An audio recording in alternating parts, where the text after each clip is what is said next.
Hey there guys, in this video I'm going to be doing some more coverage of the 8th anniversary on the JP server, and we're going to be looking at Chapter 1 of the 8th anniversary story event. Now there's a few reasons I'm going to be recording this. For one thing, Global sometimes skips story events, so this might be the only way anyone gets to see this on the Global server. That being said, the anniversary stories are usually kind of a big deal, so it's unlikely that Global skips it, but just in case, I'm going to go ahead and record it, so at the very least, we have a record of the story. But again, I doubt Global skips a big story event like this one. And also, just for those of you that are curious, maybe you want to see the story, etc. Now, before we get into it, I'm going to give you a warning. This is the story event from the JP server, which is in the future of Global. So if you're concerned about spoilers on the Global side, you might not want to watch this video, and this is your chance to, turn the video off and watch a different video of mine. But we're going to go ahead and get into the story event. Now, as far as translations go, huge credit to SXM132. You've probably seen her on some of my news videos. She's been a guest a few times. She's really big into the story of Brave Exvius, and she has translated all of the story event for us, and I'll be using her breakdown to explain what's going on scene by scene in the story event. So let's get into it. And as far as the translations go, though, I'm not giving you like a word-by-word translation, just like a general idea of what they're saying in the scenes. So let's start the event. We're going to start with Esper versus Esper, Part 0. And here we go. So it starts off in a battle against Bismarck, kind of storytelling. You start in the middle of the story, and then we're going to go back to the beginning of the story. Well, currently we're in the middle of the story, so basically the scene right here, Rain and all his friends, and if you saw my other video, we do have confirmation. This is Roos and Nelica. It seems that the art we saw in the trailer video, that's just an art style where they look a lot younger than they really are. It's Roos and Nelica. So we've got Rain, Laswell, Roos, Nelica, Charlotte, Fina, and the new character, Sophie. We're going to find out who she is in this story event of this video. So anyway, basically, SXM's translations, we're fighting Bismarck right here, and Sophie is telling Bismarck that her father and his friends will never let the world fall to destruction. So let's go ahead and just go through here a little bit. I'm not really doing it word by word, but there you go. That's basically what they're saying. Sophie is saying, my father and his friends will not let you win. And then here comes Luca and Leviathan to help out. They apparently have broken through Bismarck's barrier. There's apparently a barrier outside of this, and they just broke through.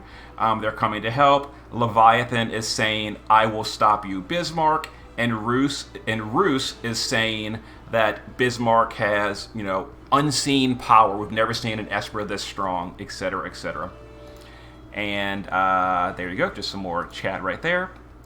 And I might have gone out of order in the word by word because yeah, there we go. And then here's Leviathan saying that I will stop you, Bismarck.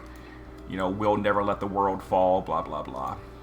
Typical storyline stuff. And then we fight, and then the fight begins. Cut to black, and then the event is officially beginning, and now we're going to go back to the beginning of the event, and we'll see how this all got to this place. Like, how did we get to the point where we're fighting Leviathan? Now let's rewind a little bit. That was part 1. Okay. And also, I do want to give big thanks to other people that hang out in the story channel, like, Rayhand, Yin Yang, Incinerate, lots of others. I frequently lurk in the storyline channel. I don't really participate that much because I'm not a big lore person, but I do like to read their discussions, and it is really fun to read all of them discussing the storyline. So even though I don't always join in the chat, you guys, I'm still reading y'all's conversations. Anyway, let's go to part 2.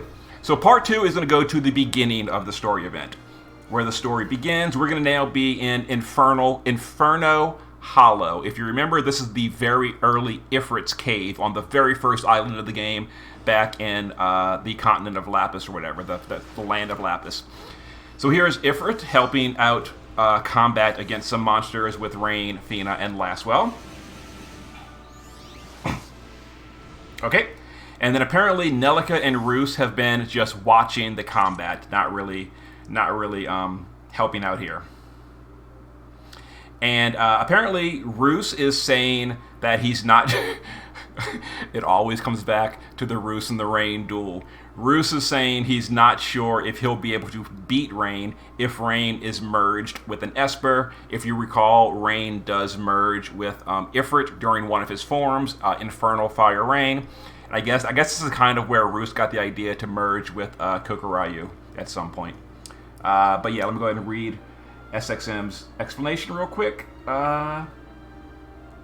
Yeah, okay, so yeah, Roos is saying that I should find an Esper to merge with so I can have that level of power. But then they are interrupted by it's always him. You're about to see in a second. Yep. A mysterious voice interrupts and tells them you'll never have the opportunity to merge with an Esper because I'm going to kill you all. And I'm paraphrasing. But let's see, who could it possibly be? Oh no, a mysterious voice! Who never wants to go away? It's Vlad for the 88th time. It's always Vlad. Vlad never dies. So here comes Vlad. He's explaining that he is alive because of... let me read this closely. He's alive because of the everything, everywhere, all at once logic. I'm not sure if SXM is making a joke or if that's what he literally says, but that's SXM's breakdown is what Vlad is saying, because he's everywhere. So he is yet another alternate universe Vlad, and he intends to kill them and erase their lifelines from the timelines. You know, it's Vlad, of course. So here we go. So let me look real quick. So yeah, they're gonna fight, of course, and as typical cutscenes go, the whole army, the whole group together, you know, stands no chance against Vlad because Vlad is all powerful. And here we go. And Vlad gets his little barrier going. The whole group attacks. Let's join our forces and make Captain Planet. All right, here we go. Come on. And they all attack. Hit him, hit him! And no one deals any damage whatsoever because Vlad is too strong. And he knocks them all down. And paralyzed.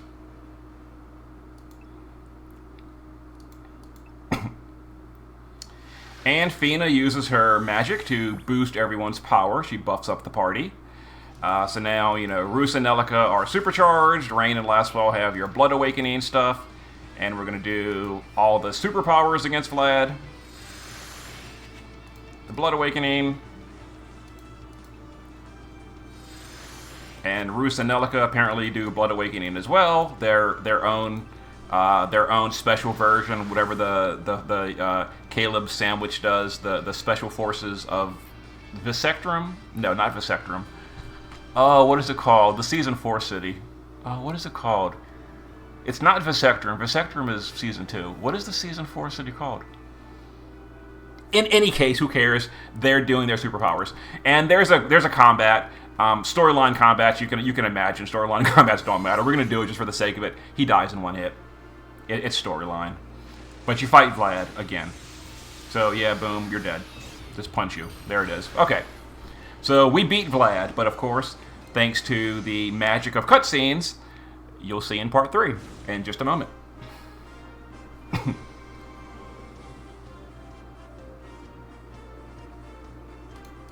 Alright, so let's get out of here. Yeah, we beat Vlad. Okay, so we beat Vlad, and now let's resume the cutscenes for the season 3, or the special anniversary story. Okay, part 3 is called The Mysterious Girl Sophie.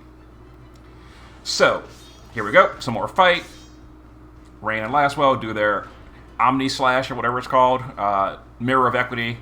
Vlad pretends like he has been defeated, and as soon as Rain and the party let their guard down, you kind of know what's going to happen. So they've all let their guard down. We defeated Vlad, but ha ha ha, I'm not really dead. You've not seen my true final form yet. And here comes Vlad's attack. I'm definitely not making fun of anime tropes. Anyway, I probably shouldn't be scrolling the text so quickly for anyone that wants to literally read the JP text. Apologies for that. I'll try to slow it down a little bit. That way you can pause the video on each text screen. Because yeah, I'm just giving you basically the summary. Oh, actually, let me actually give you the summary. Okay, and again, huge credit to SXM for these summaries. So Vlad acts defeated long enough until Rain and them let their guard down. Then he pops back up and he readies a black aura. That is a new technique he has perfected through centuries of solitude in his dimension. He is now much stronger than the Vlad they dealt with before, and the party is also telling Vlad they are also stronger than they were when they defeated his alternate universe form 5 different times in the past. So yeah, you know. But of course, Vlad is going to cast Ultima, and the whole party's dead. So Vlad wins.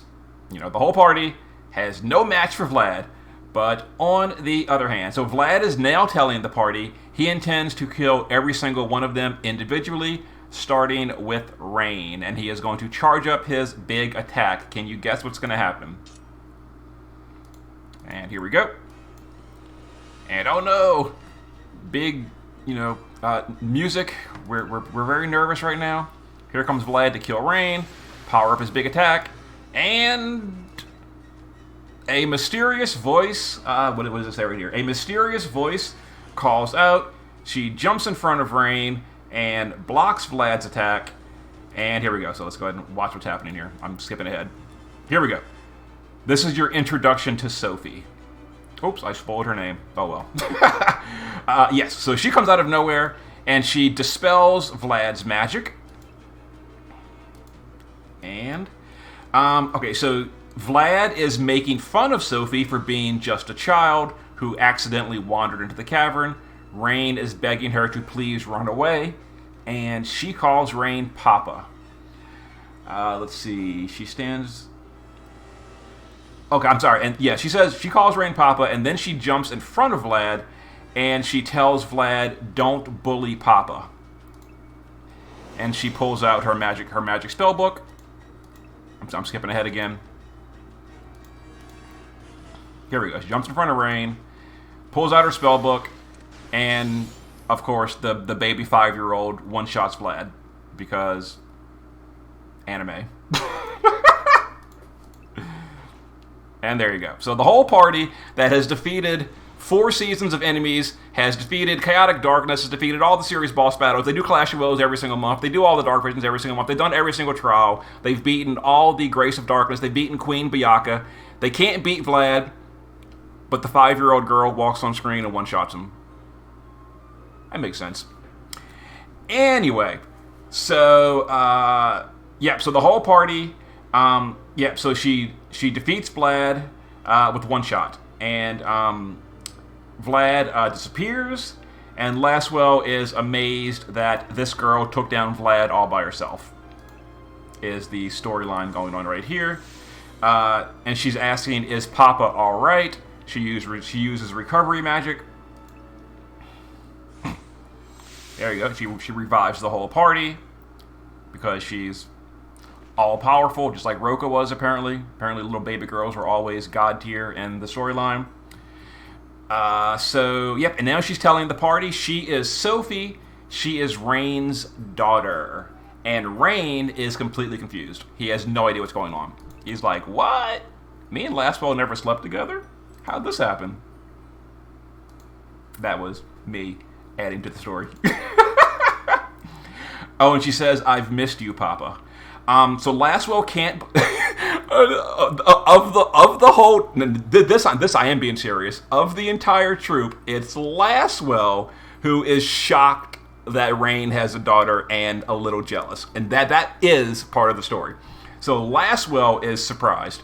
Rain is saying it's impossible for a girl her age to be his daughter. Fina is saying that maybe it's a child that grew quickly like Roka did. Rain is still disagreeing, saying there's no way you can be my daughter. And then Roos is mocking Rain, saying he's a womanizer. So Roos is kind of teasing Rain. And then we get a blast from the past.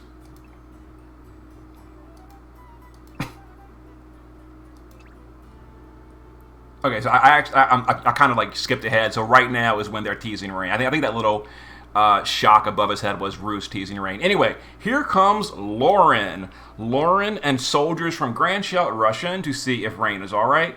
She explains that Vlad attacked her trainees while he was pursuing Rain. So apparently Vlad came through the cavern and met Lauren at the entrance and killed all her trainees, but she had, backup reserves. Sophie is introduced to Lauren, and Lauren is equally puzzled about the Papa remark and how does Rain have a daughter. No one understands how Rain had a daughter because, him and Laswell never got together. So where did the daughter come from? The Laswell part is not really in the story. I'm making jokes. That's a very old Brave Exvius joke. But they're basically all saying, where did she come from? There's no way she's my daughter. I don't believe you. Blah, blah, blah. And that is pretty much the end of this segment. And we go into the next segment. We've got more.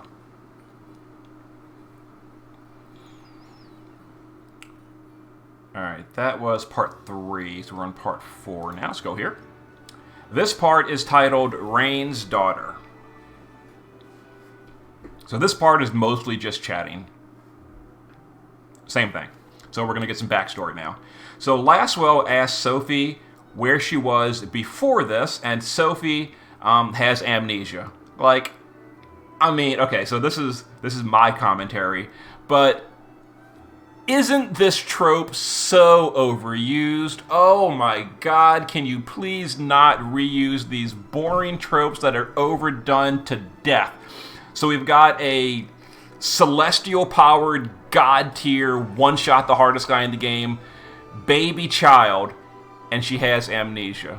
Oh my god, how many times has this been done in 500 different JRPGs? Give me a break. I've got amnesia. And I just popped out to save you from... Oh, come on. Oh, come on. Okay. This is why I kind of get frustrated with I try to get invested with the story, but can you please not do this kind of goofiness in stories?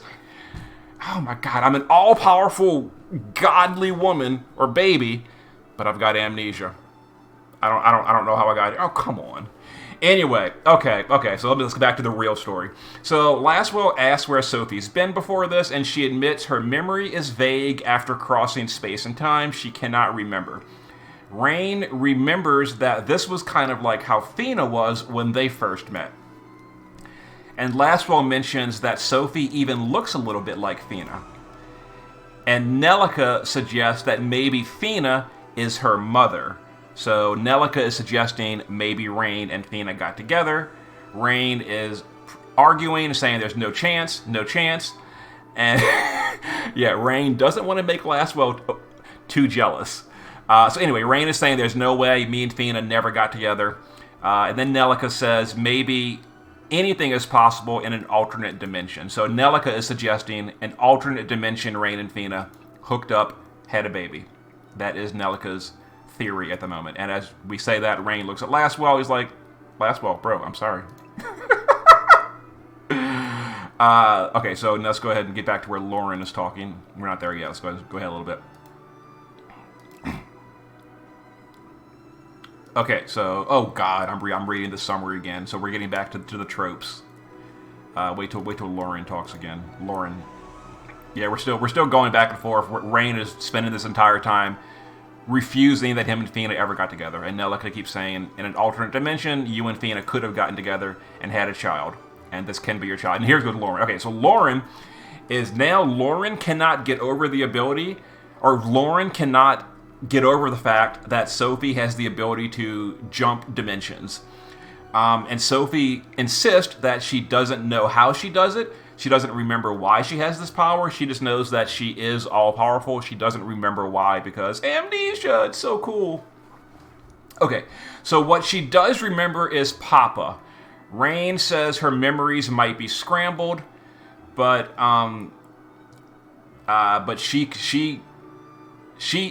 Sophie continues to insist that Rain is her father. even though Rain keeps saying no, Rain is saying you're confused, you're mixed up, and she is saying no, you're definitely my father. Sophie says she has a reason for appearing. She wanted to protect Papa and Lapis, the world. They wonder, what is she protecting us from? And then Vlad's ethereal voice interrupts them, because Vlad is never dead. Vlad is saying it's pointless. There is nothing you can do to save the world. And again, I'm kind of, because the JP text doesn't really match up word for word with English, I'm skipping around a little bit. This is when Rain and Sophie are arguing. Sophie's like, you're my dad. And Rain's like, no, you're not. And then she's like, but you're really my dad. And he's like, but you're not my daughter. They're back and forth, back and forth. They keep fighting about whether it's really her daughter or not. And then in a second, Vlad's, here we go. And then Vlad's voice comes in saying, there's no way you can save the world. It's pointless. Yeah, here's Vlad's voice. Oh no, Vlad's not dead. Of course, he's still around. And that is the end of that segment.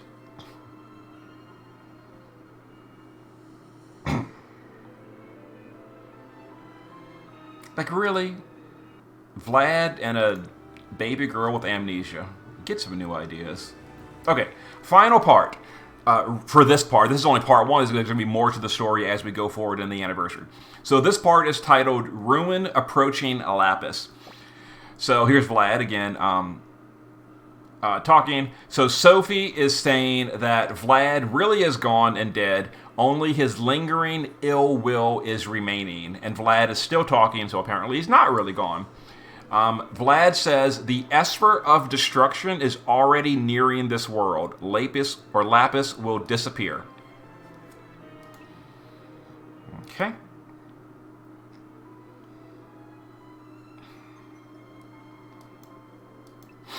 Okay, so Fina is asking Sophie what Vlad meant, and she says if Vlad is correct, and Sophie says if Vlad is correct, if Bismarck really is approaching, then Lapis will definitely be destroyed. Like, there's no chance.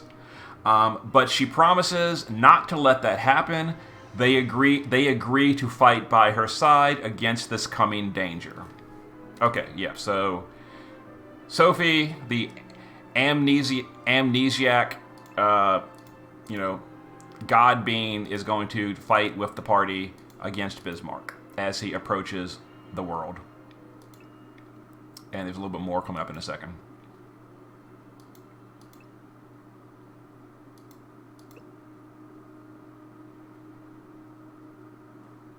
Yeah, this is basically just, Sophie saying, I will stand with you and fight and help you save the world that otherwise cannot be saved without me.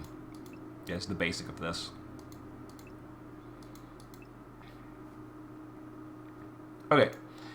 And then we get a little bit of extra in a second. Another scene. Come on. Yes. She's going to join the party. Rain's daughter that he refuses to pay child support for. Rain absolutely refuses. You're still not my daughter. All right, here we go. So the next scene. The spooky finale for this part one. Okay. So the hooded figure stands on the cliffside. And you hear that roar in the distance. That is Bismarck approaching. So Bismarck is approaching. And the hooded guy is celebrating that Bismarck followed their guidance to Lapis and is finally arriving. So apparently the reason Bismarck is coming here is because of these little mind flayer looking people. Okay. He says there's still work to be done. Every single world that has followed the wrong path must return to chaos. And I guess Bismarck is going to destroy the world in order to, whatever. To be continued. So we'll be getting more of the story event in the future. And that's it. So there was the summary. That's the current story event on the JP server. let me know in the comments if this was, helpful and you're glad that I did this, and if so, I'll do more of them for the next chapters as they release. And again, huge thanks to SXM and others in the Storyline channel that discuss all this and break it down for people like me who don't really read Japanese. So there it is. Okay. So Rain has a daughter that he won't claim. Laswell is jealous. Lauren's back in the party. Vlad is back for the 88th time. And we've got these little Mind Flayer guys that are summoning Bismarck to Lapis to destroy it. And that is our storyline thus far. Okay, see you in a bit.